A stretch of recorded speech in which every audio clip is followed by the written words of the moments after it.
Alright, so we're swapping one of these for a rev gauge. Apologies in advance, this is a bit of a rushed video, so I'm going to take as little takes as possible. This yellow wire here is our, that's going to be a signal wire. So that's the negative side of the coil with a crimp. And I've put that through the grommet on the firewall so it doesn't rub on any steel parts. Alright, so let's get stuck in. So you've got your obvious four screws on your gauge. Under here we've got our speedo cable. So that's just squeeze and push. Super easy to see it when it's up in there. And that's just on that piece, on that round drive piece that you see just in behind the gauge. So to pull that gauge out, just those 4 screws. You've got a plug that you squeeze vertically. It's these 2 tabs. Pinch and squeeze. And then another one up there, which the tabs are horizontal. It fits in like that. So now we can just pull the dash out like that. Cool. On your little 5-wire plug, this red with a white stripe is your factory coolant temperature gauge. This blue with a black stripe is your factory fuel level gauge. And this grey with a yellow stripe here, right in the centre, is actually our illumination for the backlight.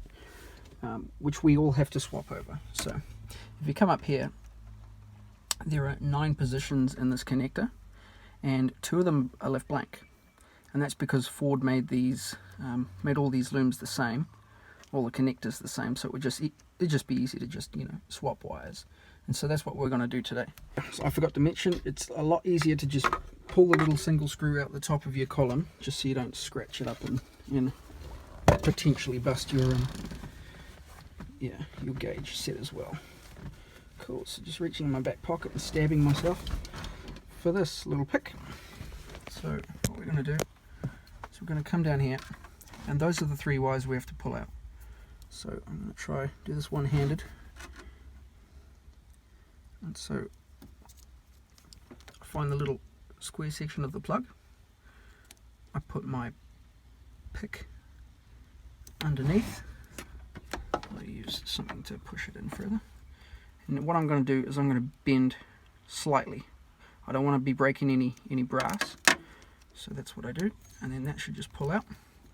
And what we just did is, well, it's kind of hard to, it's not focusing, but bend that little tab inwards.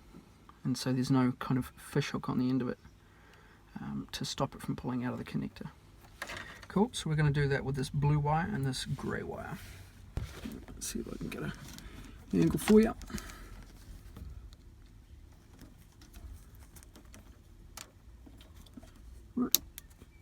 Just like that. And so we're going to push these 2 out of the way for a second. So what we have to do is we have to push that back into the outside slot next to our black with the yellow stripe wire. So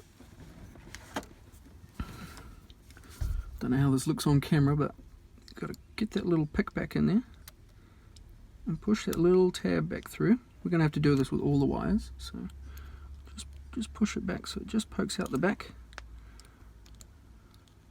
Pizza break! So this is our little red wire. See that tab's pushed in? What we're going to do is we're going to turn it over and try get in that little gap and just try push a little brass piece back through that square hole until it kind of sticks out, and that's all we need. We just need that little bit sticking out, just like a little fish hook, so it doesn't pull back out.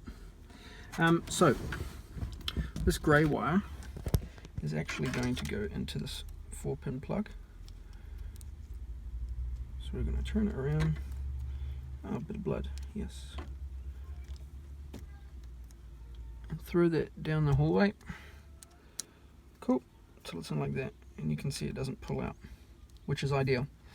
Now this blank position in here, I'm going to wire up to coil negative. So what I'm going to do, since I have that auxiliary temperature gauge, my temperature gauge in my sport dash is not going to work. It's just going to get tucked away. Now what I'm going to do is I'm going to put this little red wire into that empty slot on our little plug here. Ooh, just like that. And it's also secure because we push that little tab out. And I'm going to hook it up to my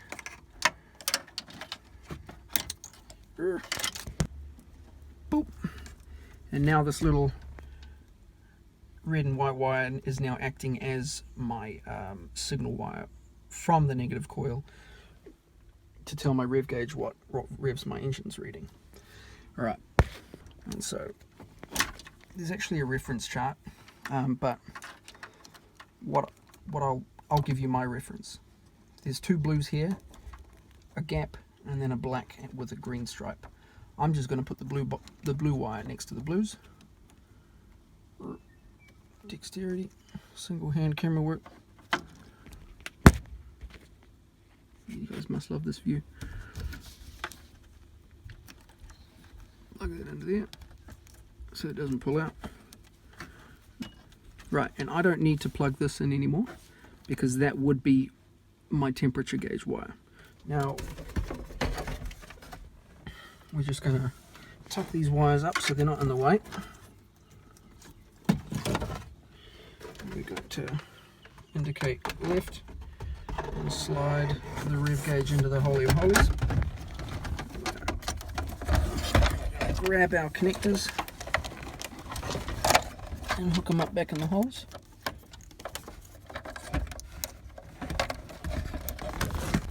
And the left one here. 2. Cool.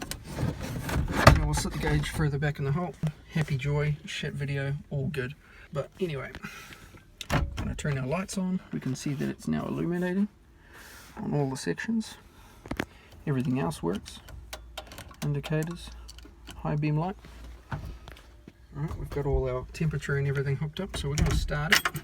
And it'll take a few seconds for the coil to build up a reading inside the rev gauge.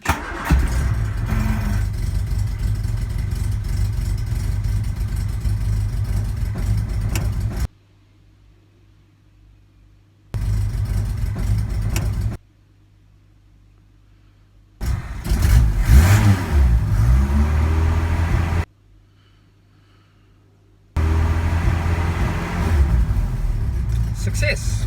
Pizza break!